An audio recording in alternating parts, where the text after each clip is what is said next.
Queen's designer showroom में शादी ब्याह और ईद और दीगर त्योहारों के लिए नत नए डिजाइन के कराची सूट, पॉपलॉन, ब्राइडल सूट, लांचा, frock, gown, gharara suits, shirt shalwar, दुल्हन के सूट के अलावा दीगर फंक्शन के लिए बेहतरीन डिजाइन के सूट मुनासिब कीमतों में दस्तियाब है।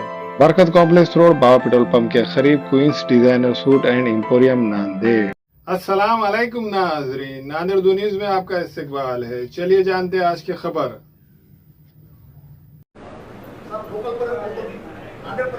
नांदेडची आधीपर्यंत जोपर्यंत अशोकराव काँग्रेस पक्षात होता तोपर्यंत अशोकरावचा अन्य पक्ष म्हणून मुस्लिम समाजामध्ये सुद्धा एक मोठा स्थान होतं. आता लोकसभाचं इलेक्शन लागलेलं आहे. मुस्लिम समाजाचे मतदार सुद्धा इथे जास्तीचे आहे सुद्धा आपलं सुद्धा जाणीव आहे. तर आता आपण पक्षांतर केल्यानंतर मुस्लिम समाजामध्ये आपल्याबद्दल विशेषतः पक्ष सोडून आपल्याबद्दल म्हणून नाव घेतो अशोकराव चव्हाण बद्दल एक रोष आहे, एक राग आहे, तो काहीतरी कमी होईल का आणि ते मतदार आपल्याकडे किंवा आपल्या पक्षाकडे वळतील का? मुस्लिम समाजाचा माझ्यावर कुठलाही रोष नाही. कदाचित काही लोकांना आपण म्हणल्याप्रमाणे असं वाटत असेल हा भाग वेगळा, परंतु मुस्लिम समाजाचा सुद्धा माझे संबंध जे अगोदर होते तेच आज आहेत आणि मी त्यांच्या बरोबर आहे. त्यांना त्यांच्यावर कुठलाही अन्याय होणार नाही. त्यांच्याही समस्या सोडवण्याबद्दल मी कटिबद्ध आहे. हे मी भाजपचा खासदार असताना सुद्धा जाहीरपणे सांगतो. आपके भाजपा में आने से महाराष्ट्र और मराठवाड़ा की सीटों में कितना फर्क पड़ेगा और भाजपा को कितनी अपेक्षा है आपसे? देखिए, मैं भाजपा का कार्यकर्ता हूँ. मेरे आने से कितना फायदा होगा नहीं होगा ये तो नहीं बोल सकता हूँ. मैं प्रधानमंत्री जी का नेतृत्व, ये देश के सर्वोच्च सबसे बड़ा नेतृत्व है, उन्हीं का जो परफॉर्मेंस है, उन्हीं की गारंटी जो है, उन्हीं की जो छवि है, उसी के ऊपर भाजपा का परफॉर्मेंस, भाजपा की मिनिस्ट्री, स्टेबल गवर्नमेंट जो दी है उसमें उन्हीं के नाम पर वोट्स मिलेंगे. हम तो इसमें छोटे कार्यकर्ते जितना हमसे बनता है पूरी कोशिश करेंगे और सीट जिताने के लिए पूरा प्रयास करेंगे. आता तुम्ही असं म्हणाला की दरवेळेला तुम्ही टार्गेट असता, आता सुद्धा खासदारांपेक्षा तुम्ही जास्त टार्गेटेड आहात. पहिला प्रश्न की तुम्ही का टार्गेटेड आहात? तुम्हीच निवडणूक लढवत आहात का? खरे कॅन्डिडेट तुम्हीच आहात का? हा पहिला प्रश्न. दुसरा प्रश्न, काँग्रेसकडून जो सध्या आरोप होतो की ईडीमुळे तुम्ही गेलेला आहात, त्याच्याबद्दल मला ईडी, सीडी, बीडी काही फरक पडत नाही. ऐकून घ्या तुम्ही. इतके वर्ष मी काम प्रामाणिकपणे केलेला आहे. या पक्षामध्ये येत असताना मला जे मी काँग्रेसची अवस्था पाहतोय गेल्या काही 2-3 वर्षामध्ये, आज फार दुरावस्था आहे. ये पता चल रहा है कि मुस्लिम पूरा स्टॉक्सन रॉकेट चल रहा था, बड़े-बड़े स्टॉक्सन किया जा रहा है. देखिए ये इंटरप्रिटेशन का मामला है. जो भी सच्चाई होगी इसमें अगर लगता है तो साबित करें कि एक्सटॉर्शन हुआ है.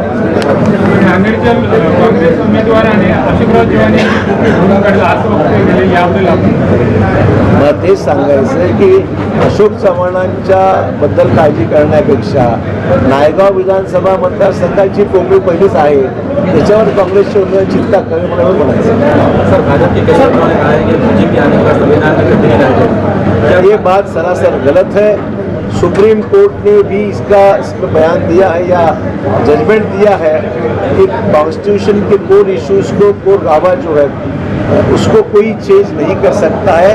भले कौन सी भी गवर्नमेंट कितनी भी मेजॉरिटी को, कॉन्स्टिट्यूशन में जो बेसिक प्रिंसिपल्स है उसको चेंज नहीं हो कर सकते. ये सुप्रीम कोर्ट ने कहा है और इसके कहने के बाद में बीजेपी के और प्रधानमंत्री ने कहा है कि हमको ऐसा करने का कोई इरादा नहीं, हमने ऐसे बात करके कभी हमने सोचा भी नहीं और हम कभी नहीं करेंगे. चुनाव क्षेत्र में जब आप प्रचार के लिए जा रहे हैं, सिर्फ बीजेपी को क्यों टारगेट किया जा रहा है? ऐसा है कि चुनाव में सिर्फ बीजेपी ने हर एक व्यक्ति, आप अपने देखो, सबसे पहले बीजेपी के पास विकास का एजेंडा है.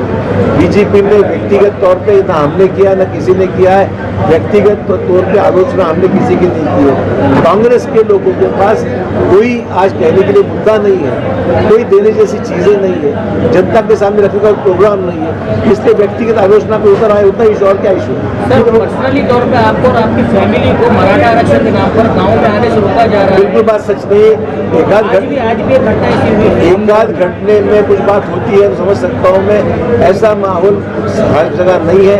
एका दुःखी घटना हो सकती है, म्हणजे सर शेवटचा प्रश्न, काँग्रेसचे काही नेते संपर्कात आहेत भाजपच्या? काँग्रेस लोक रोज बोलतात माझ्याशी, रोज बोलतात.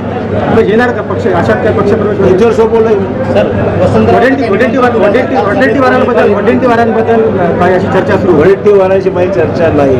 नांदेड मधले अनेक काँग्रेसचे नेते माझ्या संपर्कात आहेत. आणि लोकसभेचे उमेदवार वसंतरावांनी कालच्या एका सभेत सांगितलं की आपण त्यांना फोन केला होता. त्याला फोन करायची मला गरजच काय? ते असताना, काँग्रेसने असताना मायगाव मायनस आहे, त्यांना स्वतःला मायनस आहे, त्याचा उपयोग काय? अस्सलाम वालेकुम, मैं इमरान खान। हमें उम्मीद है कि आपको हमारा चैनल अच्छा लगता होगा।